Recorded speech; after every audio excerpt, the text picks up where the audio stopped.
Right, hello everybody. Welcome to today's webinar. This webinar is a part of the IBT Online Global webinar series, and today we are presenting on website localization for exporters.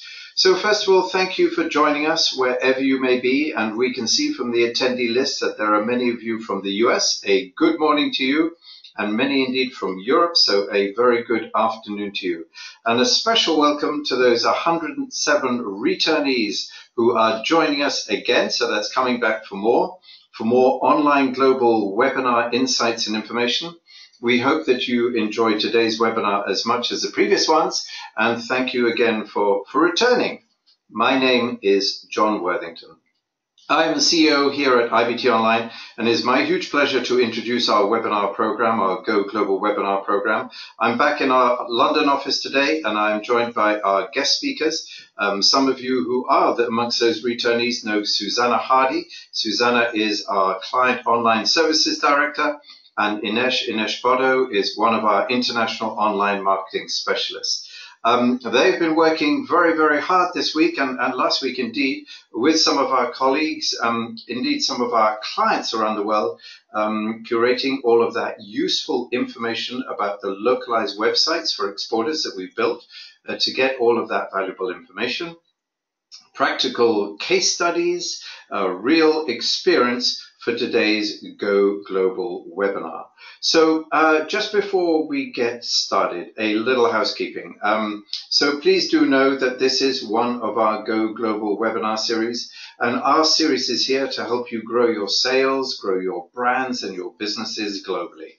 The Go Global webinar series is now at least 3 years old, so there is a rich catalog of recorded webinars available to you on demand. If you go to our website, so that's www.ibt.onl, as you can see in the bottom left-hand corner there, that URL. If you click to that, you'll get all of the catalog going backwards. Looking to the future, if you go /resources and then webinars, you'll find the future webinars listed. There are 6 or 7 webinars lined up going forward right to the end of 2017. This webinar will be approximately 45 minutes long, with a brief introduction that's happening right now by myself, and then I will be handing over to Susanna and Ines. For your information, there will be 4 polls, so please, as comfortable as you may be ready to participate in our polls. Getting feedback from you is really so important. It lets us share that with you all and then get some live information on some of the interesting subjects that we're going to be presenting later. There is a chat box. Don't hesitate to use it. You can see it on the bottom right-hand side. Please don't hesitate to chat. We will get back to you. For your information as well, that there are questions at the end. So please don't hesitate to use the question box. It's just above the chat box. And come and ask us a few questions, and we will be holding questions at the end. Also, at the end of this webinar, there will be a survey. A quick survey, 4 questions will be displayed, so please give us your feedback. Returnees, please continue to submit us what you want to hear. Give us subjects, give us guidelines on how we can do better going forward. So please do complete the survey. And finally, also note that on Friday, that's only 2 days away, on Friday, you'll get a recording of this webinar and the slide deck. That'll come to you automatically by your email box. So sit back, enjoy, have coffee or tea or whatever it is that you may enjoy as we dive into this website for localization for exporters webinar. A few words on IBT Online. IBT Online, we are a private company. We're a US company, but also a European company. And IBT, it stands for International Business and Technology. And it's all about online. We've been in business since 2002. So that's 15 years of developing our award-winning programs, including the Online Global program, which has a proven track record of helping companies grow their sales, their brands, and their business internationally.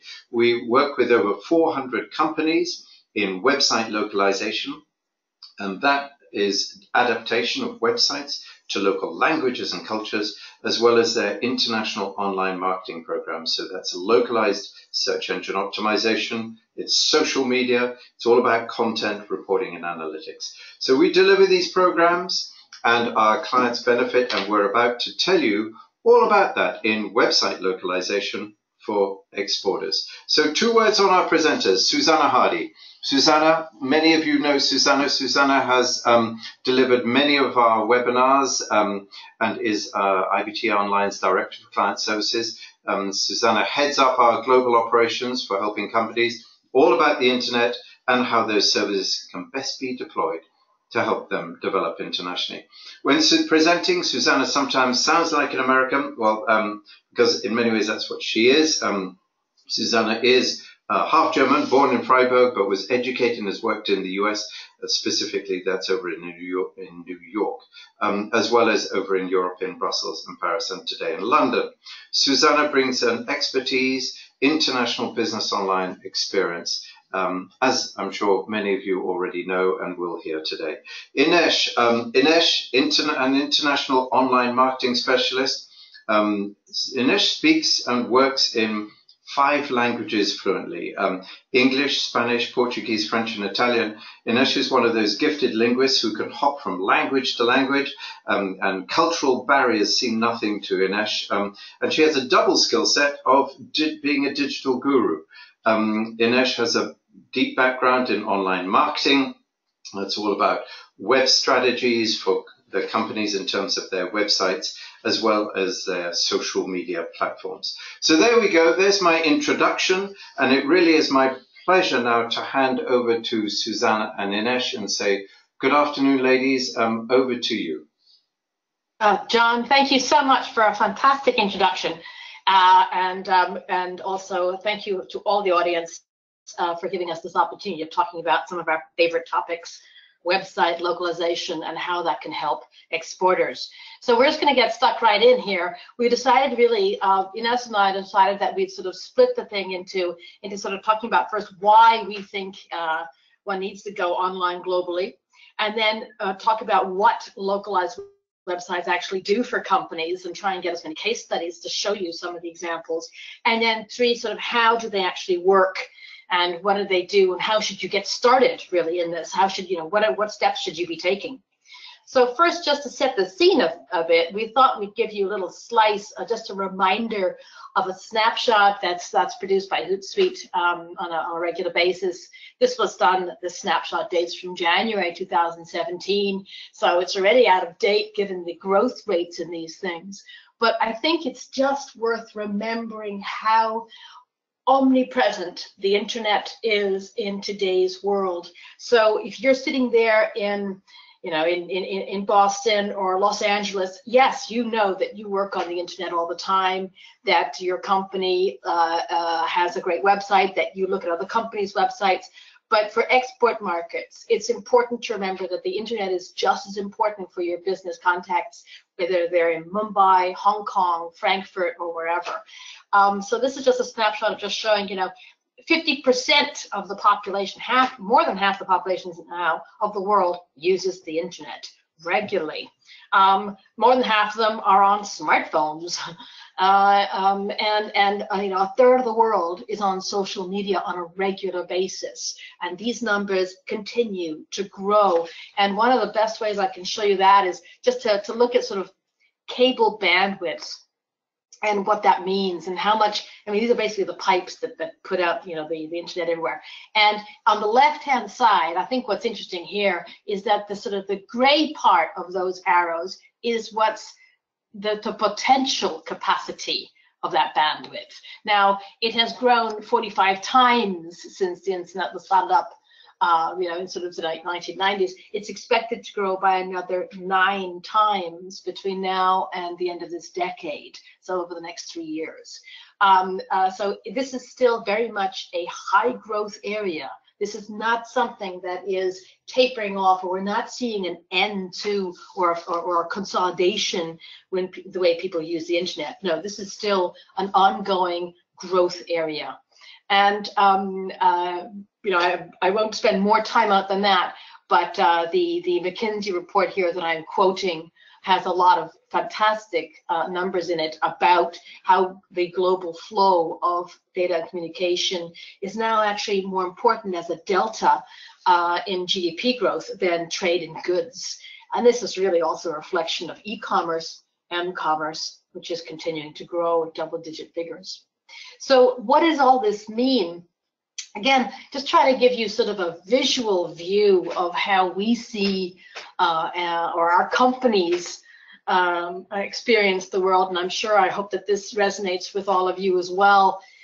You know, and I've taken this as an example from something that the European Commission produced. I think it's just a great diagram. Whereas in the past, you know, the company could sit at the center and had you know, one-to-one, a binary relationship between its various stakeholders. Today, those relationships are much, much more complex. And the customer is usually at the center of it. And the company has to interact with a whole degree and variation of customers. And I would add that there are even further links between company competitors, company partners, and all sorts of things. So this, we'll talk about this later as well. It just plays a very important role about how one judges your websites, where you put them, how you manage them for exports, and what you do with them. In other words, for example, social media. But the real key here is just trying to remember that today's business paradigm is very much customer focused, customer centric in that way. And so that's something, again, that fits the website, the web and digital world. Yeah, indeed, Susanna, thank you for that intro. Absolutely. So with the customer at the center of everything, we adapt everything to speak with and communicate with that customer. So with that in mind, it's time for the first poll. So please, are you ready? Please do participate. I'm launching the first poll. And here it is. And it's all about, do you have localized websites for your export markets? There you go. That's the question. That's the webinar. Yes, in all of our main export markets. Yes, only a few. How about thinking about it or no? So let me share with you some results I'm getting, which is well over 50% saying they're thinking about it. 11% are saying yes in our main market. So bravo, that's me saying congratulations. 36% say that in a few export markets, and nobody says none at all. So well done. And with that, I'm going to go, that is the end, there you go, of the first poll. And I'm going to close this one now. Thank you for that. We'll share that information with you at the end. Susan. I love the sound effects, John. Thank you. I'm working. Right. I just wanted to bring up one example as well. And this is these are companies which really have really emerged in the last decade and are now world leaders. And they, right from the very beginning of their outset, from their foundation, they said, we want to grow very quickly. In order to grow quickly, we need to have a worldwide market. The only way we can have a worldwide market is through the web. The web links the world. So we want to get on that train right from the beginning. And there are lots of companies that have done this. They're called unicorns. And Uber and Airbnb are probably the best examples. But what I really want to say with this slide is that large companies, Nike, Apple, GE, Siemens, have used localized websites to extend and deepen their relations in export and international markets, to build their brand globally for now many, many years. After that, we saw these unicorn companies emerge and say, right, let's fast track this, skip the generation of working in an office, go straight online. But we also think now the time has come for the small and mid-sized companies to harness the same tools, the same abilities, and to extend their and grow their brand, extend their sales, extend their export markets through web and online tools. So while nobody, not that many companies have the resources of giants like Apple, mid-sized companies should now be thinking about saying how they can boost their export growth and build their international brand by using the web. So I guess the message from my slide here on Uber and Airbnb is that now is the time for small and mid-sized companies to go global as well. And with that, I'd really like to turn to Ines and give an example of some of the companies we're looking at here. So Ines. Thank you very much, Susanna. I want to tell you a little bit about a client of ours called ASG today. ASG are a privately owned mid-cap company that do B2B. When they came to us, they were already exporting to China, and they had some local reps there selling the products. But even though sales were okay, ASG knew that they weren't meeting the potential that the Chinese market had. These sales reps continuously asked for support. They wanted ASG to provide some marketing material to help explain the really technical aspects of the products. And they emphasized that ASG needed to show some local commitment to the Chinese market. I don't know if any of you have had any experience dealing with China. If you have, you may have encountered similar barriers. In China, you do need to really have a Chinese website or show some real commitment to that market. So we created a Chinese website for them with absolute support of the sales reps. They embraced it, and surprise, surprise, within the first month of leveraging the Chinese site, one of the reps landed the largest sale to date for ASG. This is a really good example of how you can use a localized website to support your local reps. And ASG have actually just asked us to create 2 brand new websites to add to the US Chinese and Spanish in 2 new markets to try and create a similar effect. If you would like to hear Hugo from ASG talk about his experience of international localized websites, or if you'd like to see some other examples of how our clients have used their localized sites to meet other business objectives, then take a look at our client case studies page that you can see on the screen now. And we've got lots of examples there of how you can leverage a localized site. And I'll pass back to Susanna. Oh, no, I believe we've got a poll too now. There we go. Absolutely. So my turn to jump in here. It's poll number 2. So please, are you ready? Can I tempt you to answer this question? How do you support your export distributors? We find many exporters, mid-cap exporters, go route to market via distributors, agents, and representatives. So do you, is it full support for them, online and offline? Some support? Is it limited? How do you do that? Are you thinking about it, or you do not sell via distributors? Please. I'd like some feedback, and I'm getting some good feedback, so thank you. The vast majority are going for number 2, some support to some distributors. Examples are trade shows and brochures. That's clearly that dominates, an excellent and limited support to selected trade shows. So and thinking about it. Well, with that to help us go forward, I'm going to say that I'll close that poll, and I'll thank you very much. There you go. That's this poll now closed. That's poll number 2, and I'm going to hand back to Susanna or Ines. Thank you. It's back to me. It's back to Susanna. I want to talk now about sort of how and what we mean by localized websites. So what are they in a sense? And I guess for me, it's a way of also stepping backwards because if you understand how search engines work, then I think it really helps to understand how a localized website works. And for me, whether you use Google or something in Russia like Yandex, or South Korea, Naver, or Baidu in China, they are all search engines which have major market shares in their markets. A lot of American companies and our American clients, I think, always have a little bit of a little technical advantage, since they are home to so many of these companies like Google, which have these huge market shares. And Google is by far the dominant player.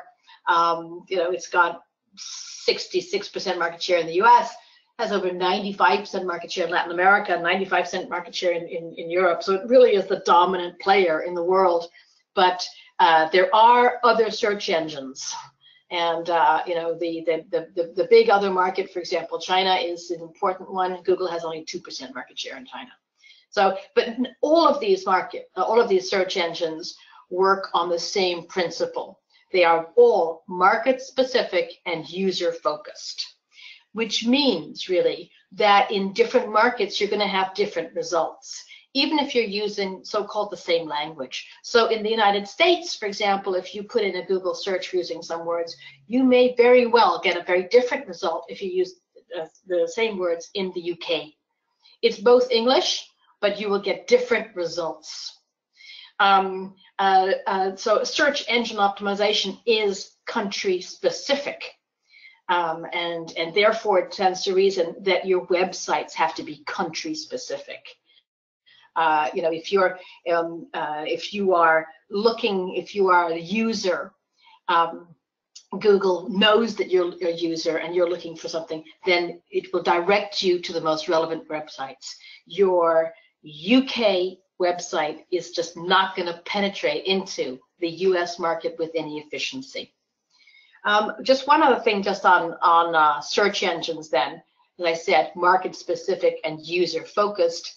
They do have these, what web people call these sort of crawlers or spiders that sort of crawl over a website, and they're looking for clues to how to rank it and where to place it on the screen, where to place it for the user. How relevant is it to that user search?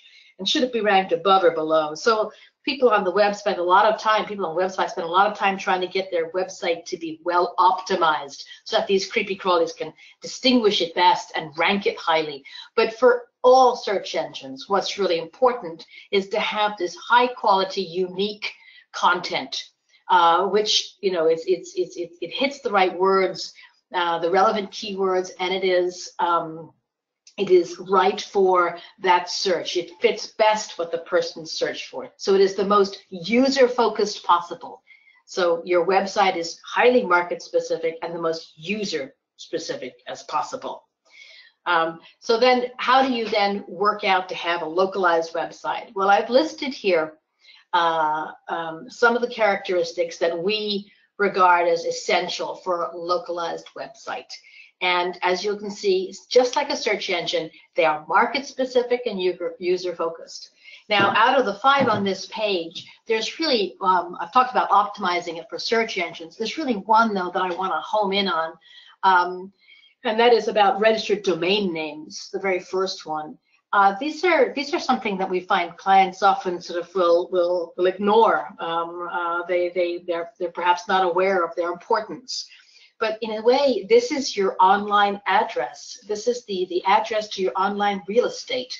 It's important that you own these domain names for your most important markets, at least. We're not suggesting that you own, like, you know, all 170 countries or whatever, but at least take your most important export markets and make sure that you own the domain names there. We find a lot of people then have problems otherwise with distributors or whoever else owns that domain name. So one of your first steps in localizing your website is to make sure that you own your domain names internationally. And then obviously the other things I've mentioned are all important in terms of making sure your website functions well in that local market. Now here are the other sort of 5 categories that we look at when we say a localized website, when we're doing work for our clients. As you can see in the pictures here, what I've tried to do is sort of, you know, talk about adapting the website for the local market. These don't have to be major overhauls. They can be more subtle than that. But one does have to be very aware of what each market needs to have in order to speak to the local person.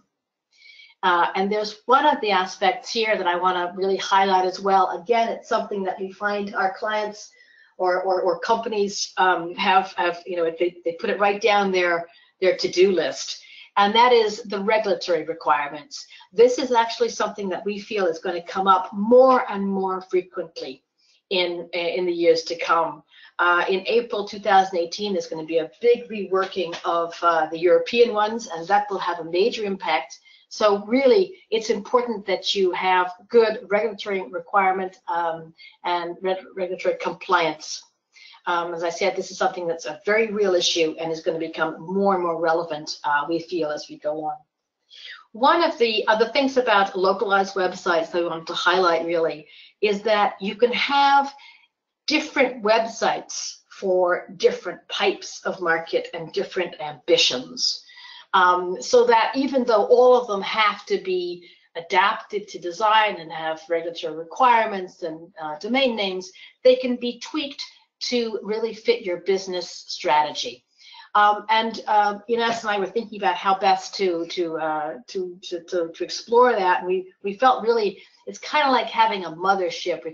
If you say that that's your core home website, then you can have these tributaries coming off it, which all have a separate function or a priority. And one of them might be, where you have a very, very strong existing rep and you're ready to go full online and e-commerce and mcommerce, and you're putting apps on it that allow you to have very secure payments. In that case, that website is a very strong enabled website. And in another market, you say, well, I'm only just beginning to get into that market, and I need to find distributors and online and in-market reps for that market. I can't go it alone. So the website, yes, it has all the pages, but it's also there to find my distributors. And the website then will reflect that in the local market and be optimized for that functionality in the market. And the third case might be sort of, well, we've got sales, it's going well, we want to build it further. So again, these are examples, around sort of space age examples of how you can take a strategy for website localization and say there are different areas that we want to prioritize according to where we are in our various export markets. So prioritizing and distinguishing the various websites that you want to have. And with that, I think we're going to have another poll. We are indeed. I absolutely love that slide. I mean, look at that. That's one of my favorite all-time movies or series. And so thank you very much. Star Wars it is for your localized websites. Okay, I get it. I'm going to launch this next one. Here we go. Please participate. Does your company have a defined online strategy for international markets? So looking at that, is it yes for main markets, only a few, home market, or thinking about it again? So how do you look at it when you look at the online world and you look at your international business? So let me go from the top. 11% are saying yes for all of the main markets, and 20% for a few of the export markets, 18% only for the home market, 18% thinking about it. And about, what is that? That's about 20% are saying no. So it's multiple. It's very interesting feedback there, but well done for all of you that are out there in your main and export markets doing that. I'm sure you see the difference, and so power to you. I'm closing that now with the horn. There you go. That is the end of the third poll, closing, and I'm going to hand you back to the Starship Star Wars and this Star Wars presentation that's going on. Susanna. I'm actually going to be talking for a second now, John. Thank you very much. I just wanted to follow up on what Susanna has just been saying about the functionalities of the websites and how they can really be adapted to the market that you're launching them in. And I want to hone in on a client of ours whom I work very closely with called Hague Quality Water. I think they really, their websites really exemplify well how you can adapt the sites to meet different business needs, I suppose. They have a variety, as you can see by the flags at the top, of different language localized websites. And on this example here, I'm showing you a screenshot of the UK site. So it's a .co.uk domain name. And Hague really want to find distributors in Ireland. So this page was optimized on the UK site to find the distributors in Ireland, highlighting why the distributors should choose Hague and what the advantages would be. And it's also obviously complemented by a form to make that process easy and generate the results that Hague would like to achieve. So this is one example. Another example of how you could use it is to increase awareness of your brand and products in a new market where you think that brand awareness is lacking. An example of this is in Hague's Spanish website, where we have worked with a variety of blog posts that discuss. So Hague do water softeners, so people purchase water softeners to solve various problems. such as per this blog, finding a lot of limescale in your kettle or in other appliances. So the purpose of the blog was to take the various problems that you can have and discuss or explain how the softeners would be able to solve those problems, raising awareness of that product and the need for it in a new market. Thirdly, I would like to show you a page of the Mexican website. Hay Quality Water are going shortly to a Mexican trade show called Aquatech Mexico, and we have been working hard to promote this trade show to the Mexican audience and make sure that the footfall at the trade show is good and that the return on investment to for the trade show is as Hay would want it to be. So as you can see here, there was a banner slide created for the homepage, and we created an article all about the Aquatech Mexico show and what Hay will be doing there, to really make sure that that audience is aware of the trade show and the fact that it's going on.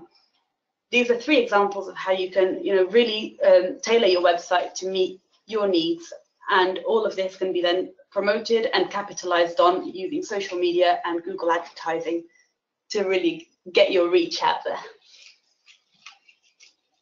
Thanks, and that's great. I'm just going to take back the microphone for a second to talk again now on a higher, we dive down into some of the examples. I just want to get back and sort of, take a step back for a moment and say, sort of how then should one get started? What should we be doing here? What is it? And in as brief time as possible, since we're going to leave a bit of time for questions as well.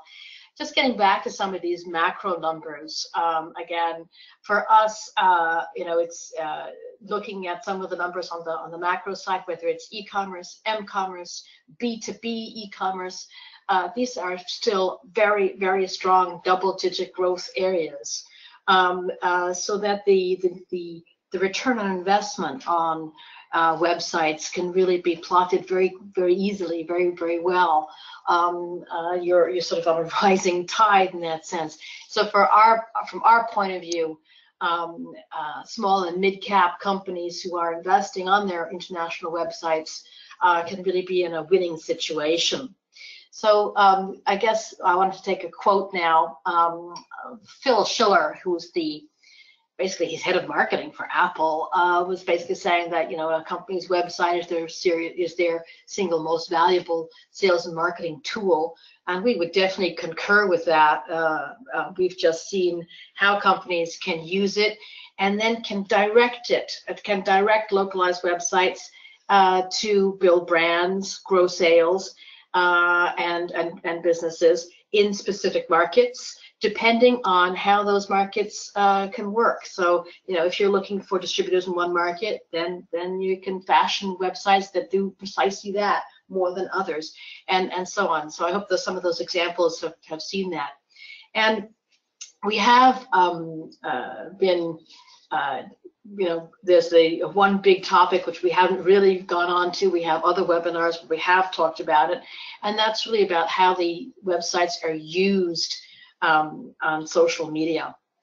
And again, here too, just screenshots of how internet use in social media use in January 2017. This is such a fast growing area that these numbers are already out of date, but it's just become so clear that the internet continues to dominate people's buying choice and buying journey. And that that social media in particular is increasingly seen as a loop for this. One of the things that we're seeing most interest, or that we have most interest in, is what's called social catching up with search. And this is particularly true of the more mobile markets, whether that's Mexico, India, China, where markets are sort of, where customers, whether they're B2B or B2C models, will actually go on search on social media platforms rather than straight onto a search engine to discuss and find local suppliers, buying decisions and choices. So that, just as an example that I have in mind, in Mexico, there are actually more Facebook users than than internet accounts. You know, the number one reason quoted that people say they go on the internet for is to do social media. So they go onto Facebook, they go onto WhatsApp, and quite a way down the list, there might be sort of things like looking at email or researching. So these are markets where social media plays a vital part and is part of your internet strategy. And with that, I just wanted to say sort of the two key elements for us in terms of where to start with a website localization for export markets is, first of all, to decide your business strategy and to prioritize your markets. To say which markets will benefit most from a localized website, and what does that market really need? Does it need a website to find distributors, to get online sales, to build an awareness of the brand? Usually a website does all three, but what are the portions needed for each one of those things? And as a first step, if you're looking as a first step to go into a new market or to an existing market and boost a distributor, those are some of the questions that you should be asking. How can I use my website best as a marketing tool? And I guess for us, the point here is really to incorporate your website into everyday business decisions for your export markets. So whenever you're talking about a trade show, think about how your website can help. When you're talking about a new product launch or hiring a new distributor, think about how your localized website can help. So with that, I think we're calling it a poll number 4. Poll number 4 is ready. Thank you very much indeed. Some of those numbers are truly astounding, and the growth rate is remarkable, as you point out. So absolutely, let's all pay attention to that while we launch the 4th and final poll. So here we go. Please, everybody, how do you market internationally? Now, there you go. Number 1, trade shows. We all love trade shows. Personally, I've been to many, in many different countries, a good favorite. Online and social media, part of the mix. Paid advertising through distributor manufacturer reps, and also, of course, very, very importantly, visiting prospective international customers. So I'm getting a lot of feedback with high 70% on trade shows and as well as online social media. That's very interesting. Then visiting international customers, you can't do without it, that is for sure. Then is distributors, and last of all and lowest of all is paid advertising. That's amazing, actually, considering the growth of paid advertising and some of the recent numbers that have come back from Facebook and Google in terms of paid advertising. But thank you for that information. I'm shutting this down. That is our last and final poll, and I'm going to hand it back for more interesting information to Susanna and Ines. Thank you very much, John. I guess we wanted to sort of sum up a little bit some of our thoughts on localized websites, and I happened to sort of say, you know, what are the main things that we wanted to highlight, and just found sort of a saying by a good old friend, a good old fellow New Yorker, Woody Allen. You know, it's just important to be front of mind to your clients and your prospects, and the internet allows companies, not just the big companies, but mid-sized companies as well, now to be and to remain front of mind prospects, potential customers, and to reinforce existing sales and brand online and on a 24/7 basis. It really is the best tool an exporter can have. And a localized website is, you know, it's customized websites for your target export markets, which are fully integrated and understandable to your target audiences, so that they understand exactly what it is you're selling, how you're selling, who you are, and that confidence that is needed for the buying journey is early established. And finally, it is well optimized for local search engines, whether that's for the existing Google page or Baidu page or for the social media. Optimized for local search engines so that the local search engines are ranking it well and communicating it with their audience. And with that, I think we really want to run into sort of last questions. We've left sort of 15 minutes for questions. John, if there are any questions that have come in.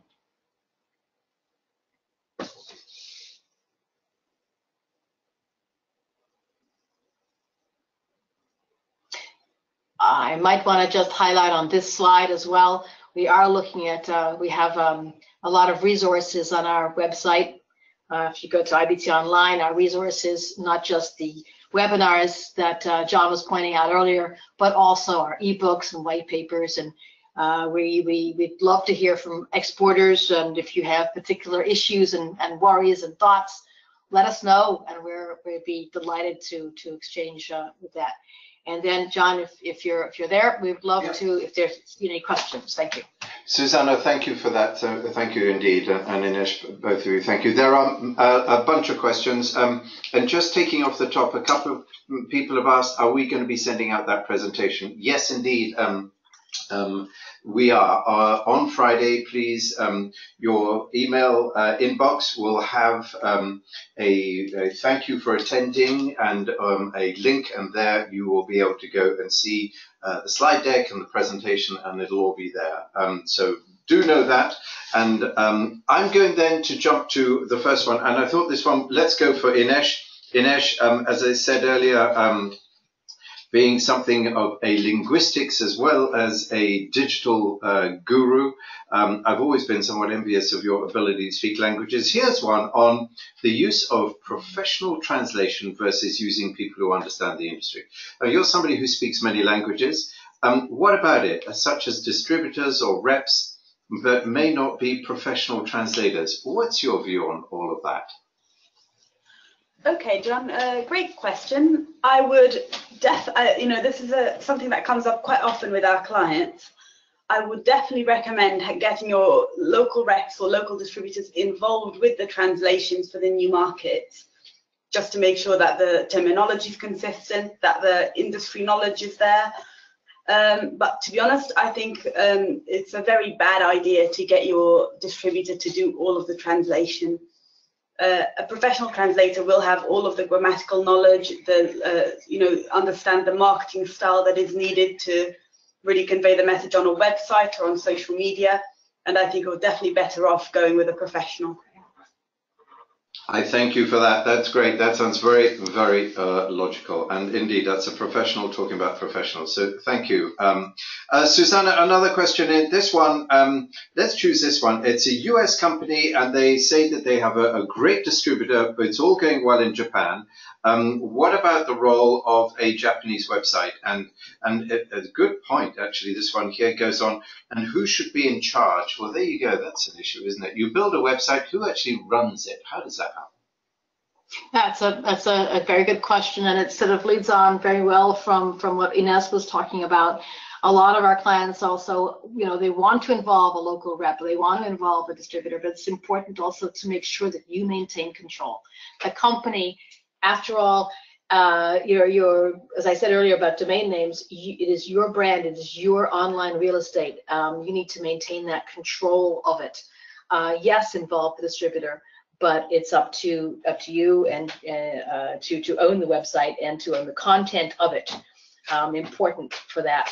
What we find very often when we're building websites is for customers, we will integrate the distributor when it's appropriate. For industry knowledge, for the right kind of terminology or whatever. But very often what happens is that what really works for the company is to have its own website in a local market where it can then store and keep and maintain and update all the information it needs, all the data sheets or testimonials or whatever it needs to sell in that market, and that the distributor and rep can then have access to it when he needs it. So when we're building a website for our clients, very often that's what we're looking at, is who gets access to what part of it. So I think it's important that the company maintains control of the website, whether that's in a close market to you or far away, or one even that you have a long-standing distributor on or whatever. He's still not part of your company. It's not part of your brand, and your brand should become the thing that you worry about and work hardest for, that you keep control of.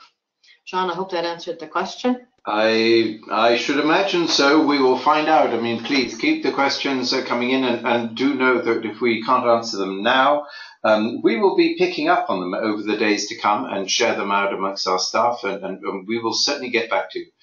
Thank you for all of the questions. Here's one. Let's jump to a UK company. They go to the US a lot. They say they do lots of trade shows across the US. What about can a US website help our trade show attendance? Ines, why not? Your turn. Hi, John. Well, that's a good question as well. And I think the example I showed you by Hay Quality Water showed you maybe a little bit of what we can do with an international website. I think it's crucial in the run-up to a trade show to really maximize that footfall, to capitalize on your digital presence, to make sure that all your target audience is aware of that trade show and is aware that you're going to be there and what your stand will be.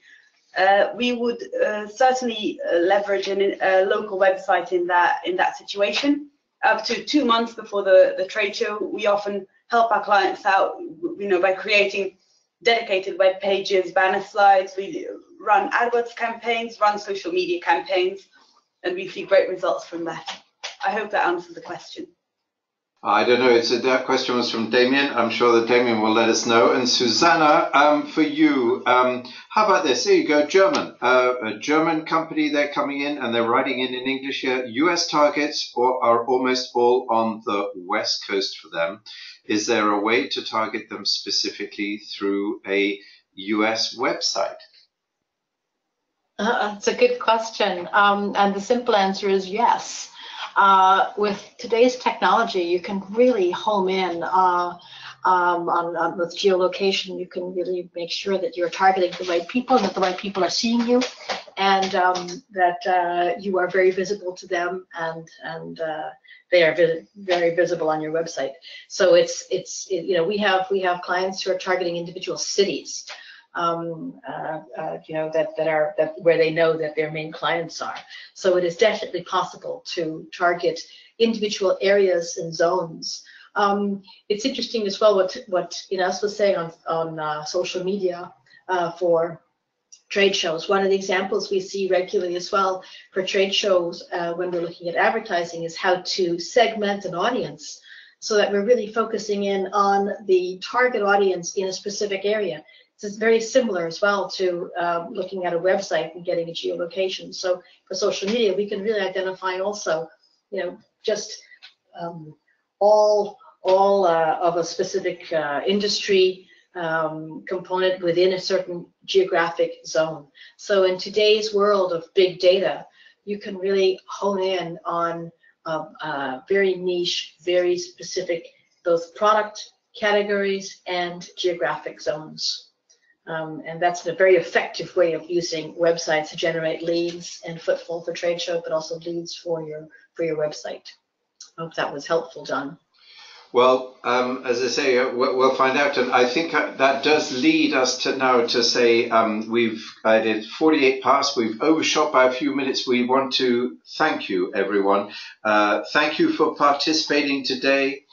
We hope that you've enjoyed the webinar. We hope that you found lots of useful information, good facts and information, lots of takeaways to help you grow your exports and your businesses and your sales internationally. So there will be a survey on your screen. So please, when we shut this down, give us 1 more minute of your time so that we can do better going forward. And I repeat, for all of those who have asked, we will be sending you a recording of the slide deck that will get to you on Friday. So I'd like at this particular point in time to go, yes, that's for Susanna, that's for Ines. On behalf of all of us attendees, yes. Thank you so much. I do think that's a great job, the research behind it and the information there.